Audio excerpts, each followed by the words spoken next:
What is up, weather enthusiasts? I'm your host, Pat's Path Predictor. Let's get right into the weather.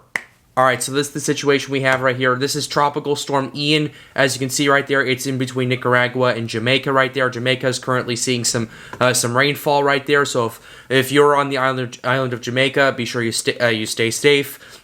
And once there's flooding, if there is flooding, remember, turn around, don't drown, and get to higher ground. So that's the first thing we need that we're talking about. We had the latest advisory. Winds are at 45 miles per hour. They did strengthen to 50 miles per hour earlier today. However, the winds came back down to 45 miles per hour as the system is trying to consolidate. It is doing a pretty decent job in doing that. It was kind of struggling for most of today, but we're starting to see some more convection around the core of the system. You can see that we're looking at minus 70 and minus 80 cloud tops starting to bubble up right there.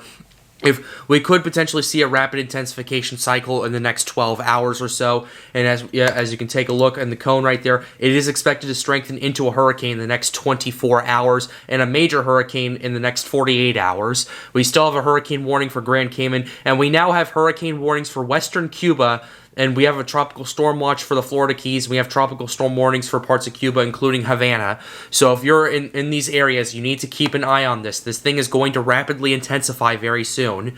And once it does, well, at that point, that will only make the impact that much worse. So with that being said, we're going to go ahead and show you the global sea temperatures. Once again, not that much of a change. We're looking at 29 degrees Celsius through much of the Caribbean Sea. Plenty of warm water, ocean heat content. Where this is about to move into, ladies and gentlemen, it's about to move into ocean heat content that is over 150, and in some areas eclipsing 200 kilojoules per centimeter. So this is where it's going to be rapidly intensifying. It was taking its time organizing and slowly strengthening.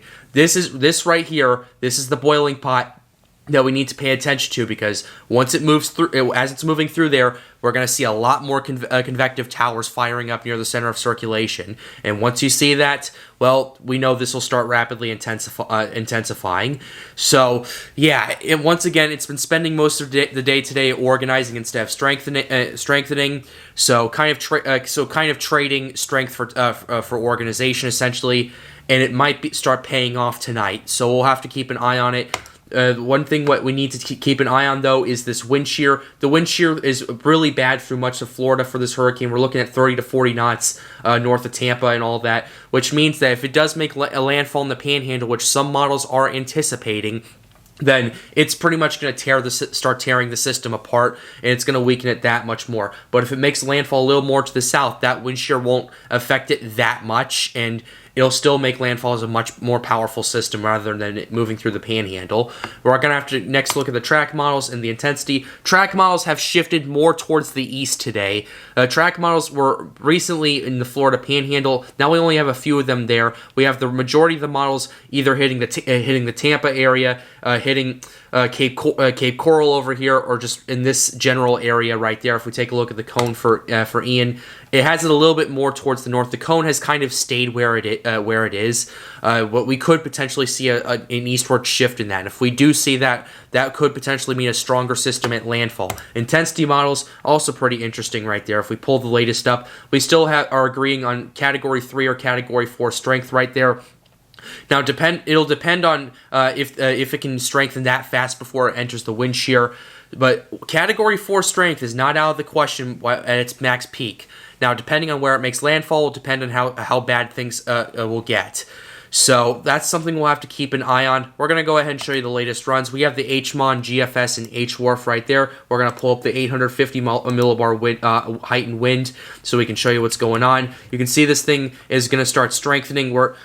This is a little bit ahead of schedule, actually. This is where we are at right now. So the HMON is expecting this to start rapidly intensifying pretty much now, and then all the way up until it hits Cuba. Grand Cayman could potentially see some strong tropical storm force winds. Then expected to miss Cuba entirely, move into the Gulf of Mexico, drop to a 925 millibar system with max winds of 161 knots right there. that is either high-end Category 4 or Category 5 strength right there. This is just one model. I want everyone to keep that in mind right here. And then this thing starts to weaken a little bit due to that wind shear, as well as a potential dry air invasion in its core, and kind of it tears the system apart. And by the time it makes landfall in the Florida Peninsula, it will be likely a Category 1 hurricane, according to the HMON right there.